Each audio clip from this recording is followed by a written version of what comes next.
Understanding the municipal court system, next on Outlook Monmouth.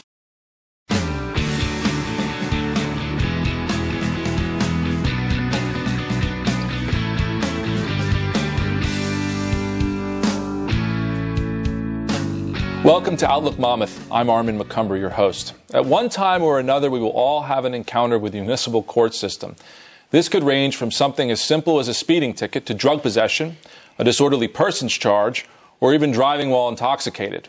The penalties for these municipal offenses can be severe, including stiff fines or even jail time. For many Monmouth County residents, the municipal justice system is a confusing and frightening affair. For this reason, county residents need to understand the law, their rights, and how the municipal courts work. To demystify this process, we are fortunate to have with us today Albert Mollo, managing partner of Mollo Law Firm with offices in Red Bank and New Brunswick. Mr. Mollo's practice focuses exclusively on criminal and traffic offenses. Before practicing law, Mr. Mollo served as a judicial law clerk for the New Jersey Superior Court in both the civil and criminal divisions. Since that time, Mr. Mollo has handled literally thousands of traffic and criminal offenses throughout New Jersey.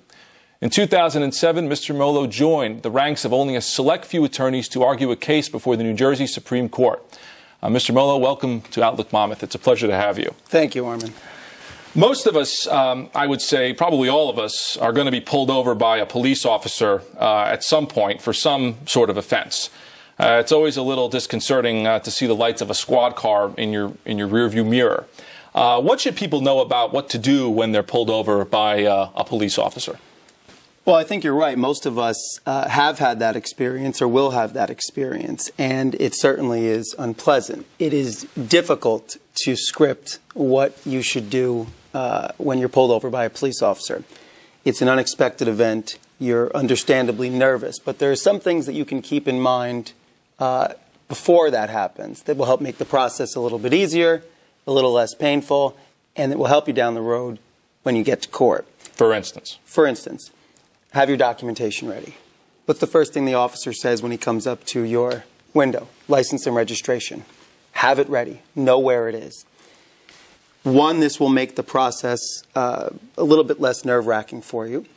It may save you from getting another ticket for not having the proper documentation.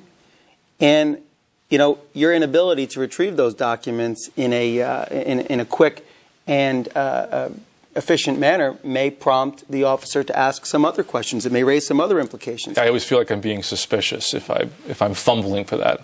And he may ask you if you've been drinking, and that may open up a whole other can of worms. And in fact, in DWI cases, in many of them, in the officer's report, the officer will often note that the defendant had a difficult time retrieving these documents.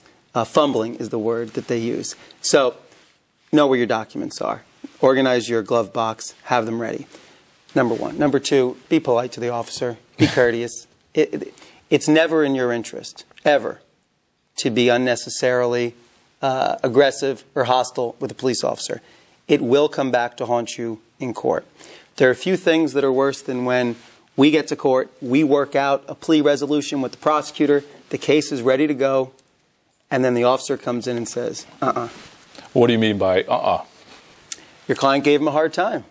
Your client asked the officer when he was going to get a real job. And people actually say that to policemen? Worse. And, you know, the prosecutors in court show tremendous deference to the officers and to their wishes, and it will affect your chance to have the matter resolved in a favorable way. Finally, don't offer too much information to the police officer. You have a right to remain silent. Exercise it. How about if the police officer asks me, do I know what I did wrong? Because every time I've ever been pulled over, they've asked me, do you know what you did wrong? And I always answer the question typically pretty honestly and tell them what I think I did wrong, because I know what I did wrong. Is that a good idea? Well, there are pros and cons to that approach. Certainly, if you're driving down the Garden State Parkway at 120 miles an hour on your Yamaha motorcycle and the officer asks you if you know why he pulled you over and you say no, that will probably irritate him. But you also want to be careful to not make any admissions. So it's a double-edged sword. Okay. We all know just from watching criminal dramas on television that we all have the right to remain silent. What other rights do we have that we should be aware of in this particular context? And again, this is something that we're all probably going to come across. Most of us probably won't be accused of murder, hopefully, in our lives. Hopefully. But we all know that this is going to happen at some point. So what do we need to know about when we're pulled over, what our rights are? Well, certainly you have the right to remain silent. And your right to remain silent in this country is sacred. And often people have the belief, the mistaken belief, that they can talk their way out of a situation, that they can fix the problem by talking to the officer. And unfortunately, more often what happens is they reveal information that will be harmful to them and that will come back to bite them when they go to court. So clearly you want to exercise that right to remain silent. You also have rights against, obviously, an unreasonable and unconstitutional search of your vehicle, seizure of your personal property, property in your vehicle. As a general proposition of law, the officer needs to have a warrant before searching your vehicle unless there is an exception to that warrant requirement. And there are various exceptions to the warrant requirement. But as a general proposition to search your vehicle, the officer must have a warrant. And that sounds like, a legal theory and a legal an axiom. But again, for most people, it's in their general nature to cooperate with the police officer. If a police officer pulls me over and wants to look around or ask me some questions, I mean, I'm sort of ingrained to be honest with the officer. What if you haven't done anything wrong? That's the question. I have nothing to hide. You hear people say that. Why am I going to invoke my constitutional rights? I'm not a criminal. Well, honesty is not always the best policy. Okay. Really? Yes. For instance, one of the exceptions to the warrant requirement involves the situation where the driver gives the officer consent to search the vehicle.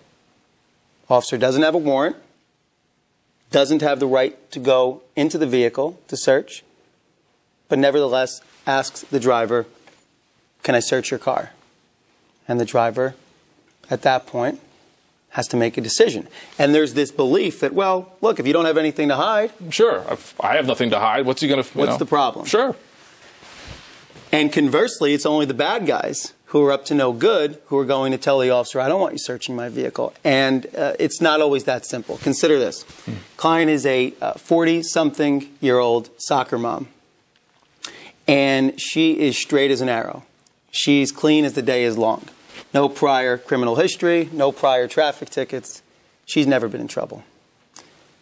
She's stopped by a police officer. Officer, for whatever reason, asks her to search the vehicle. She's a soccer mom. What does she have to hide? No problem. Come on in. The officer searches the vehicle. Unfortunately for the soccer mom, she had children, including a 17... That is unfortunate.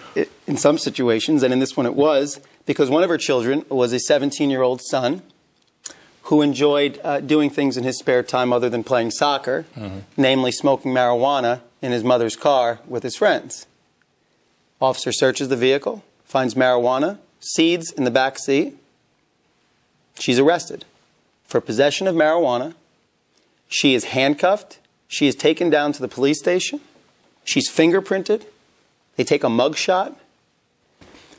And she's charged with a serious criminal offense because of something that was in her car that she didn't know was there. Now, eventually, that matter was resolved in court, and we were able to reach a resolution because she didn't know it was there, and the charges were dismissed. But at what cost? What happens if you tell the officer, "No, I don't want you searching my car"?